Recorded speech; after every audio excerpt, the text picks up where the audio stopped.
Senhoras e senhores, com a palavra, o presidente da República, Luiz Inácio Lula da Silva.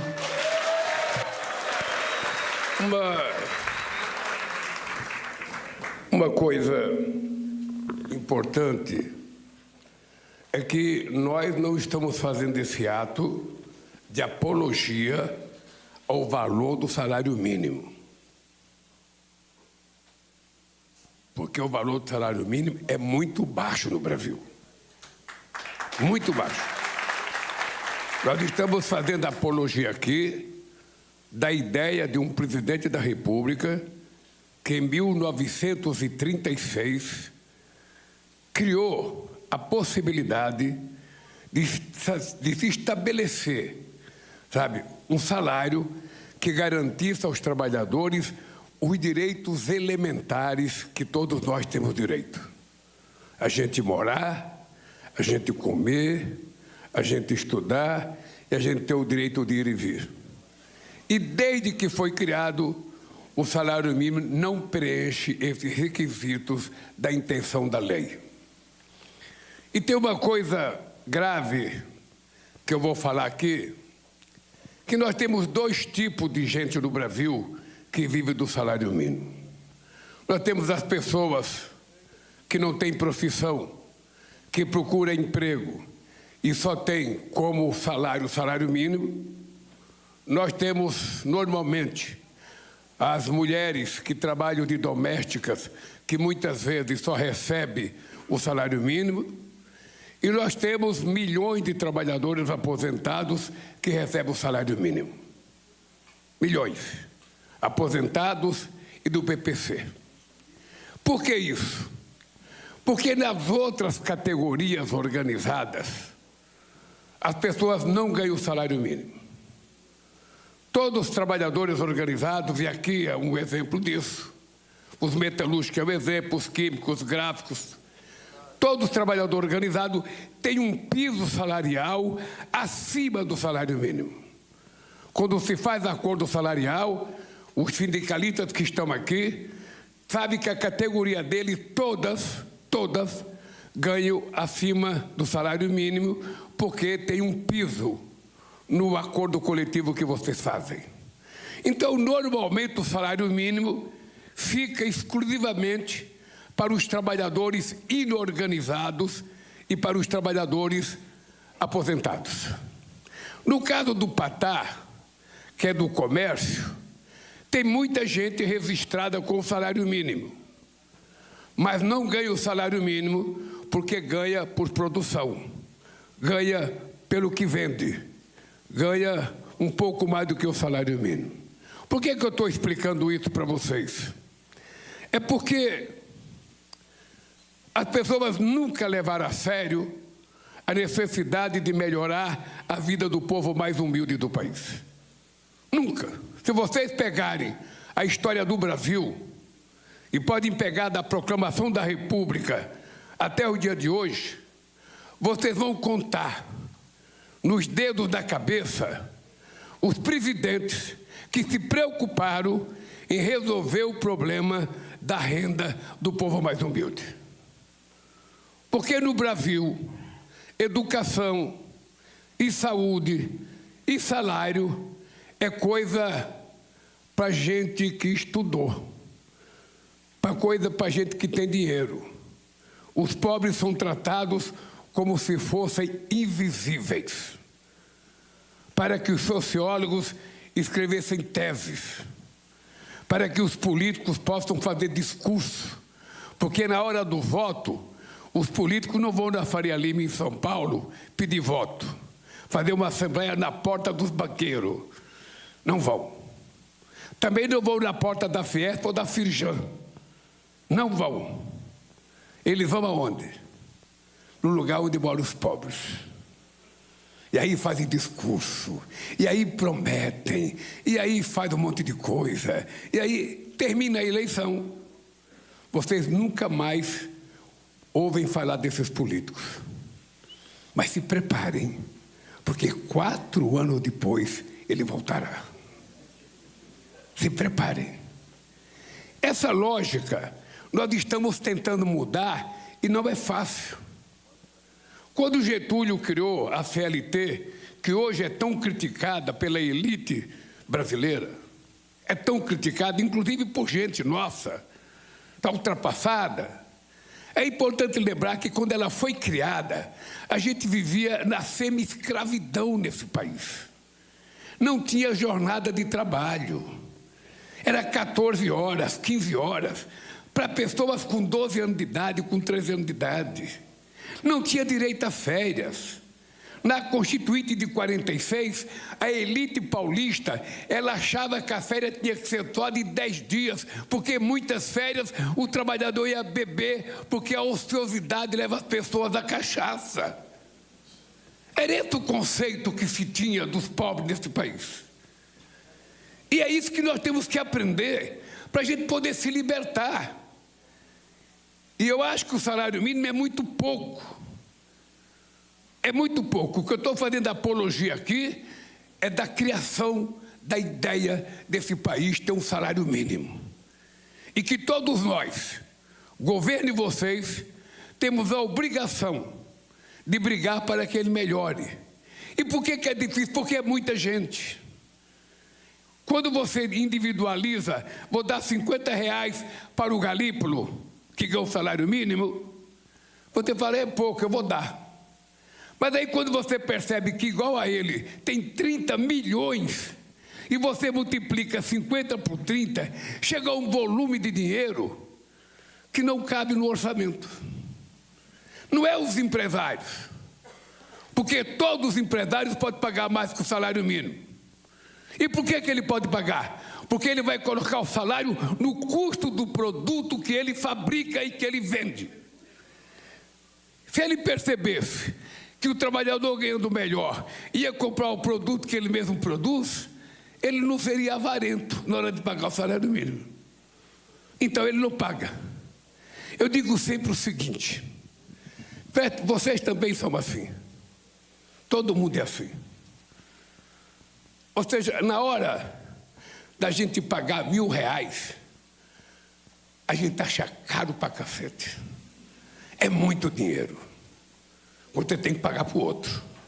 Pô, esse cara trabalhou comigo, ele ganha R$1.000, porra, ele não faz nada, R$1.000. Mas na hora de você receber R$1.000, para você também é pouco. Então o cara que recebe acha pouco, o cara que paga acha muito. Isso é a vida, e vale para tudo. O que é que nós estamos tentando mudar na cabeça da humanidade deste país? É de que na hora que todo mundo ganhar um pouco, na hora que todo mundo tiver um pouco, as coisas melhoram para tudo. E eu vou dar um exemplo para vocês aqui. Essa empresa aqui já teve para ser privatizada. Porque muito sacana, desculpa, a palavra sacana não é correta não. Muitas pessoas que disputaram eleições nesse país e ganharam, eles acham que empresa pública é um desastre, que todos vocês não trabalham, que todos vocês custam muito caro, que é melhor privatizar, é melhor terceirizar. No caso da Casa da Moeda, as pessoas não percebem que a moeda é um símbolo de um país. É um símbolo de um país. E o fato de você utilizar papel brasileiro, tinta brasileira, tudo brasileiro e, sobretudo, o trabalhador brasileiro, é um símbolo extraordinário de que a gente está exercendo uma parte da nossa soberania. O que é soberania? Um dinheiro de um país não pode ser feito no outro país, tem que ser feito por nós.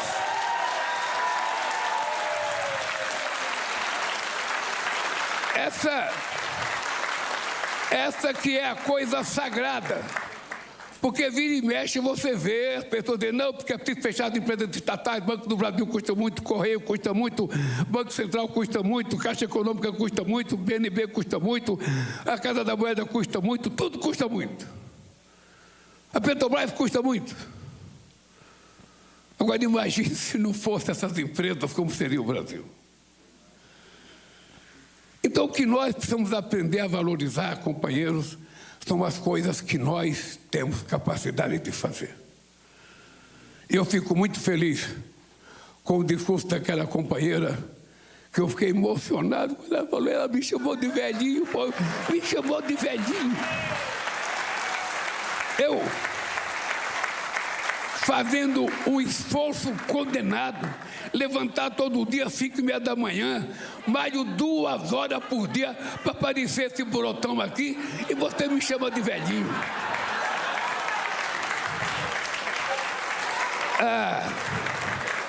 Eu, sinceramente, vou parar de fazer sacrifício. Vou ficar bem gordão. Então, eu estou falando dessas coisas, gente, porque nós precisamos aprender a valorizar as coisas que nós fazemos no Brasil. Nós precisamos valorizar. Porque esse país nunca foi cuidado decentemente. Eu digo sempre, é importante vocês decorarem. A primeira universidade feita nesse país foi em 1920. O Brasil foi descoberto em 1500. A República Dominicana foi descoberta em 1498 pelo Colombo. 32 anos depois do Colombo chegar lá, a República Dominicana já tinha universidade. E aqui demorou 420 anos para fazer a primeira universidade. Por que será que acontecia isso? É porque pobre não precisa estudar, porra. Vocês nasceram só para trabalhar. Será que a gente não percebe isso? Será que vocês não percebem? Pobre não nasceu para estudar. Pobre nasceu para trabalhar. Estudar é filho de rico, que pode fazer estudo na França, na Inglaterra, nos Estados Unidos, na Espanha, em qualquer lugar. Mas aqui não. Aqui nós temos que ser cortador de cana, fazedor de prédio. As pessoas adoravam dizer, como é bom nordestino, ele sabe trabalhar na construção civil. A gente não quer ser só pedreiro, ajudante de pedreiro. Se bem que é uma profissão muito valiosa, mas a gente também quer ser engenheiro, a gente quer ser doutor, a gente quer ser médico, a gente quer ser professor. E o que é que precisa fazer? O que precisa fazer é dar oportunidade. Não é o governo que faz, a gente abre a porta para as pessoas passarem. A gente abre as portas. E é por isso que a gente está vendo hoje muitos meninos e meninas negras sendo doutor. Até 40 anos atrás, até 30 anos atrás, você não viu um gerente de branco preto. Você não viu um dentista negro. Você não viu um médico negro nesse país. Você podia ir na universidade aqui no Rio de Janeiro. Pode ir nas duas, estadual e da federal. Você não via negro. Se tivesse, de cada 2.000, tinha um. Que ainda não se achava negro, achava-se moreno. Graças a Deus, os negros lutaram tanto que hoje ninguém tem mais vergonha de dizer que é negro. Ninguém tem mais vergonha de dizer que é negro. Tudo isso, companheiros, é resultado do aumento da consciência política de um povo. Então, se você for na USP hoje em São Paulo, que é a melhor universidade brasileira, é a única que está entre as 100 mais importantes do mundo, você vai ver que 50% dos alunos hoje são pardos negros. E muito da periferia. Muito. Por quê? Porque nós fizemos duas coisas. Criamos o ProUni, que utilizamos a dívida que cada universidade tinha para o governo, ao invés de pagar a dívida para nós, desse bolsa de estudo para os pobres da escola pública da periferia desse país. E a outra coisa foi fazer com que os fiéis financiassem de verdade o povo. Porque quando as pessoas iam no FIES, que era na Caixa Econômica Federal, pegar dinheiro para estudar, eles pediam uma avalista. E nem pai de pobre quer ser avalista de pobre estudante. Esse é o dado. Então, qual foi a decisão milagrosa que nós tomamos? Obrigamos o Estado a ser o avalista. Se eu posso emprestar dinheiro para uma empresa grande, Se eu posso emprestar dinheiro para o rico, por que eu não posso acreditar na juventude brasileira e emprestar um dinheiro para ela se transformar num doutor? Isto é fazer investimento no futuro. Então, esse ato de hoje é um ato que eu quero demonstrar a valorização da Casa da Moeda enquanto empresa pública brasileira e de seus funcionários. Eu fico muito orgulhoso, porque eu encontrei muitas pessoas que foram mandadas embora porque existia um cidadão que governou esse país e que achou que aqui tinha muita gente, era preciso mandar embora. E que nós trouxemos de volta.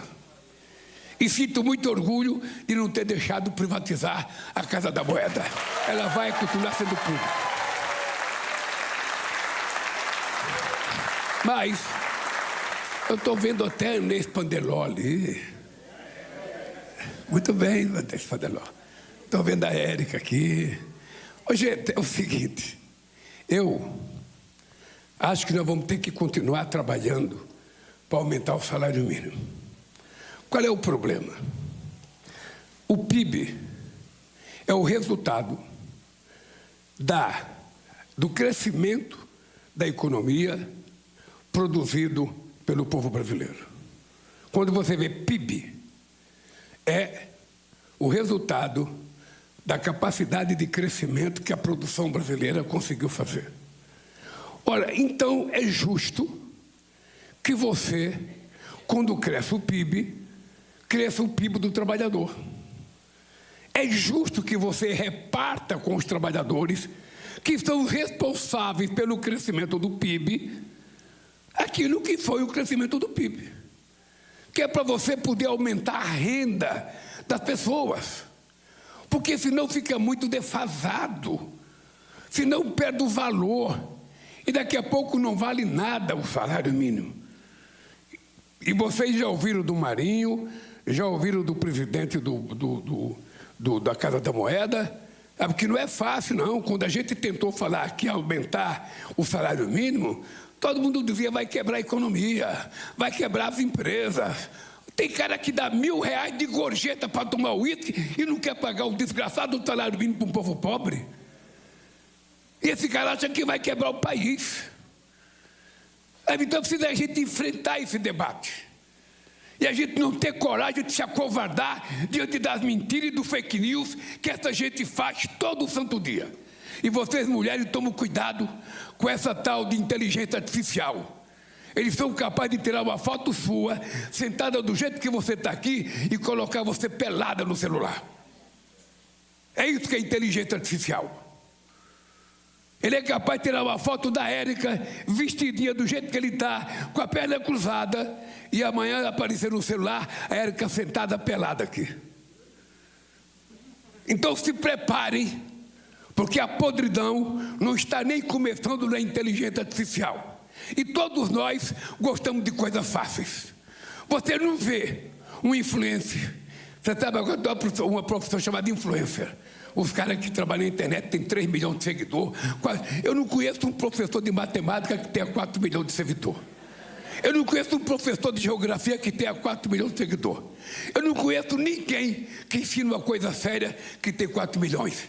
Mas se o cara estiver falando bobagem, pode até ter 20 milhões. O Bolsonaro tinha 30 milhões.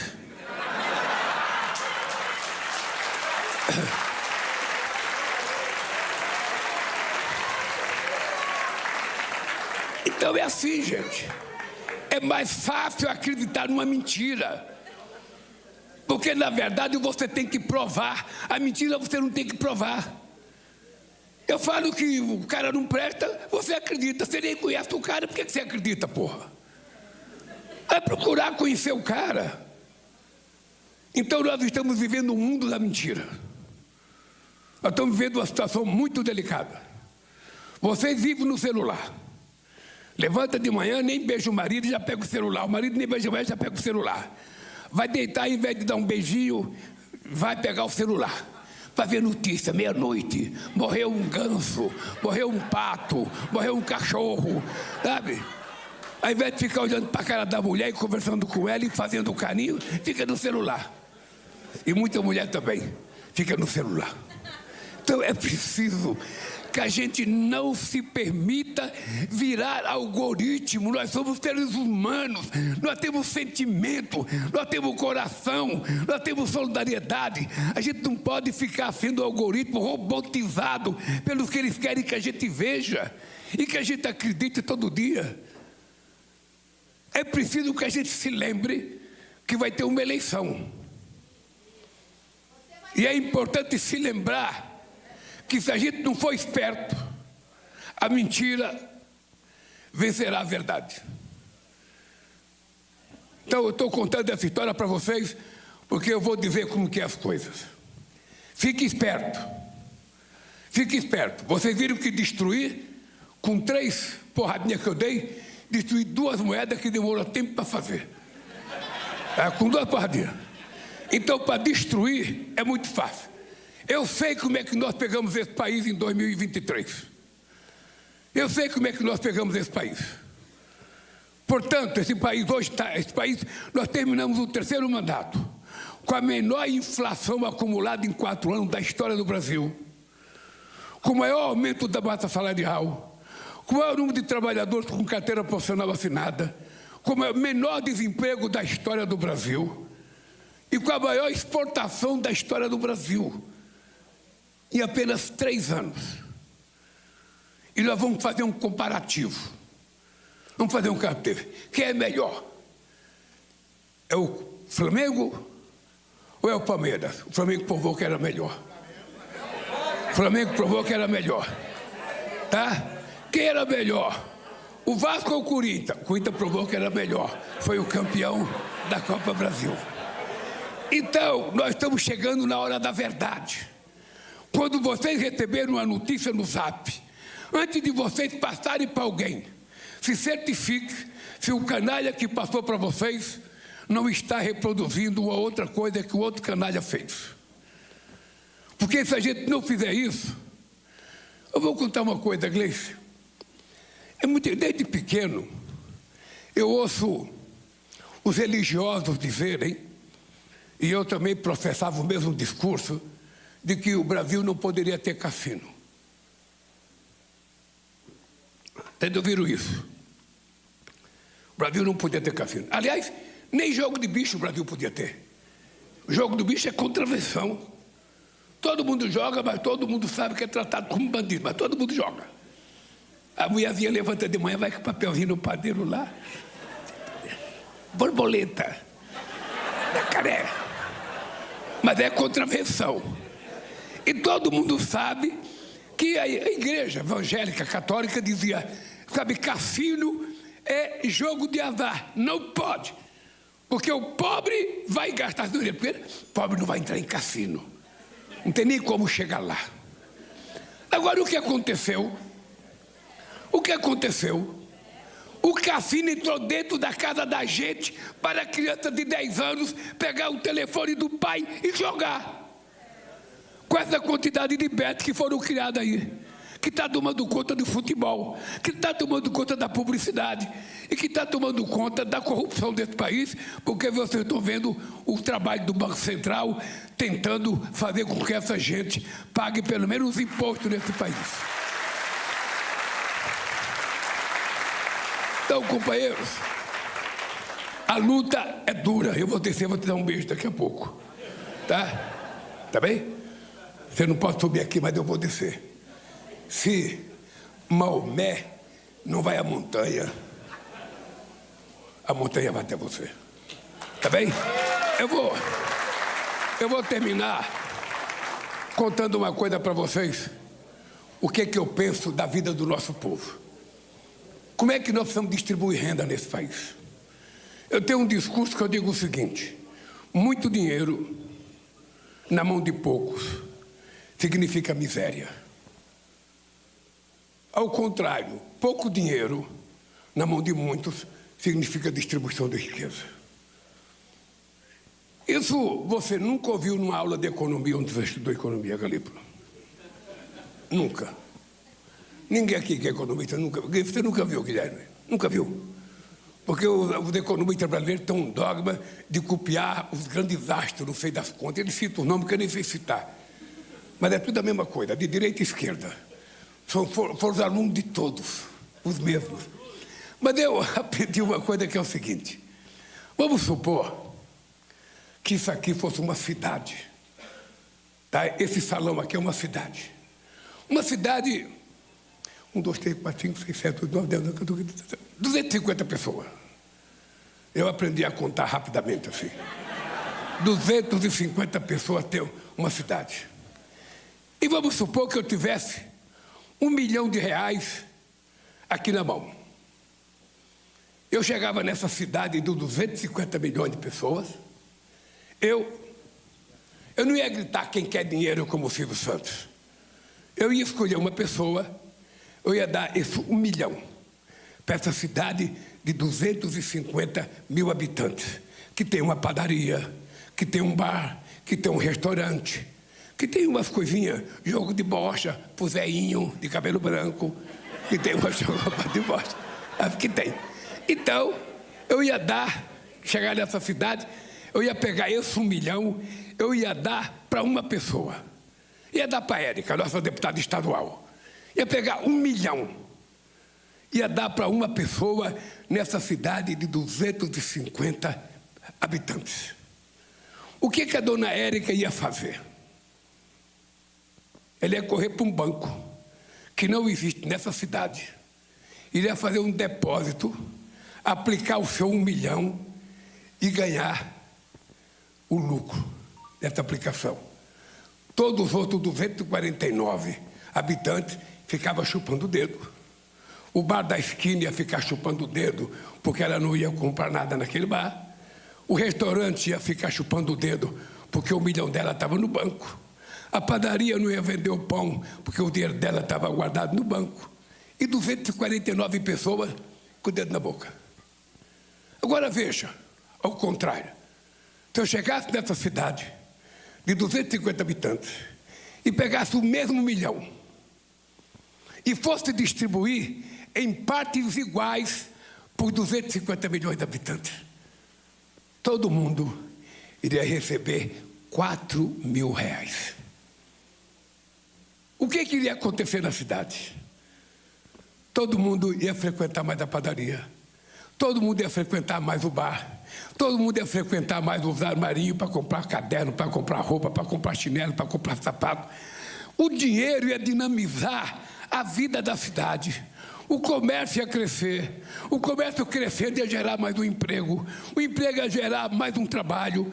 Esse comércio vendendo mais ia comprar da indústria. A indústria ia vender mais. A cidade começaria a viver um outro padrão de vida. Por quê? Porque todo mundo tinha um pouco de dinheiro e não apenas a Érica tinha 1 milhão dela sozinha.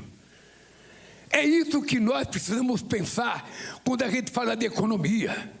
É preciso distribuir melhor aquilo que é a riqueza do país, para que todo mundo, sobretudo aqueles que não tiveram oportunidade de estudar, aqueles que não tiveram estudado e de investigar, não precisem viver de Bolsa Família, não precisa viver de gás do povo, que ele possa ter o seu emprego, o seu salário, a sua aposentadoria e ele poder cuidar da sua vida, tal como diz a lei que aprovou o salário mínimo.